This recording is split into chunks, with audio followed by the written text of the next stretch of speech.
Weaving is an ancient way of making a web for that provides a cover as a form of clothing, to cover windows, to cover floors, and those webs can be as big or small and as complicated or simple as the person wants. This is where I do a lot of my weaving. When I was a youngster in Pennsylvania, I lived in a small coal mining town, and there was an old Slavic lady that lived next door to us. She had a loom, and we would take over our old worn-out jeans, and she'd strip them, sew them together, and make rugs out of them. We always had new rugs in the house because this lady next door made them for us. And I was fascinated by it. And she showed me a few minor things, and it kind of started from there. Let's see, this is a pattern. This is a fairly simple pattern. Let's see if I can even remember where I was on this. And as I go through the pattern, this tells me which treadle, which one of those pedals I hit last, and you can keep track of where you are in the pattern. Each of those threads that comes from the back to the front, the warp threads, goes through what is called a heddle. This is a heddle. There's an eye that is tied in the middle of it. So when any of these warp threads that go through the eye on this stick will pull that up. And that's how the different patterns are developed. I buy this fabric usually at Walmart. I'll pay $1 a yard for it. And some of the fabric is just, well, you can see some of it up there. It's really ugly stuff.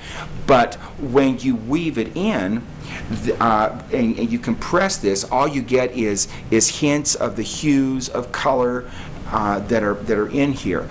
You know, after you get it all set up and you start weaving the cloth, you do have to watch a pattern if it's complicated.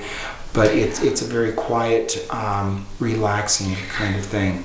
I like being up here. I walk back the hall and visit with my wife and see how she's doing and come back in. And I'll do that, a few times an hour. It gives me a break, but I like to see how she's doing with her quilting. I'm a cradle Catholic, and I love the smell of liturgical incense, and I found places from liturgical supply houses that sell that, and I have some wonderful incense that I burn. I like that, and I love this. I love this stuff. It's incense. Just go ahead and smell it. And I burn this. Church music, or I like Baroque, and I listen to that kind of music and sit in here and weave I can weave for hours. You get lost in it. That's my world. It's a sunroom, it's out in another part of the house, and I close the doors, and that's my weaving environment. I was almost as interested in making the loom as I was in working with it and producing textiles. I found a picture of a loom that was manufactured, that is currently manufactured in Sweden. So I blew this picture up on a wall with a projector, and I blew it up until I knew that the measurement on this loom that I was aware of was accurate, and then from there I extrapolated from that point and drew out plans for an entire loom. This is the loom that I built. This is the Swedish design, and it's very much like the one upstairs, with the exception that this is much heavier. The loom that I made, every part of it, I fabricated. I didn't buy anything this time. And just sit down with lumber and start working it. And sometimes I cut a board and it wasn't quite right, it didn't look like I wanted it to look, so I go back and scrap that one, burn it in the fireplace, and start another one until I got what I wanted. But making the equipment just helps you understand so much more about the process of weaving. This is an electric thing that will turn these skeins into a ball like that. Saw something like it, I liked it, they were too expensive, so I made it myself. And I use it, works like a charm. I'm that way with with my trains. They're taken apart, they're cleaned. I've manufactured parts that I couldn't get. The pipe organ, I completely tore it apart. I rebuilt it, I revoiced it, I retuned it.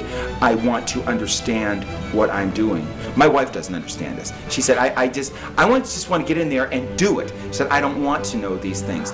My wife made a remark one time about something that I like.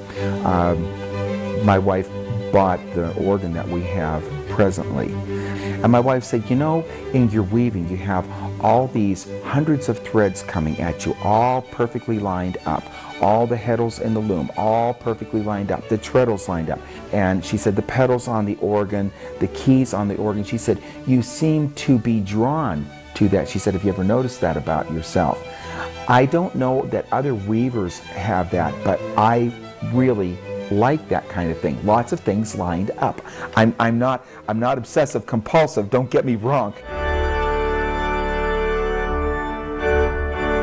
I love the music, and I get into that every day, at least for a very short time.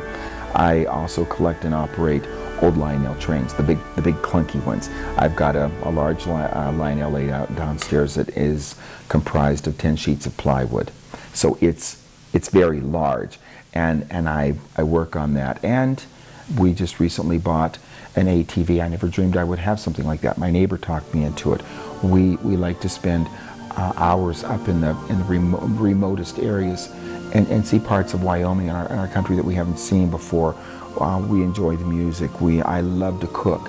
And there are just many aspects of life that I love to get into, learn about, but we prefer to be jacks of all trades and eventually a master of many as we go.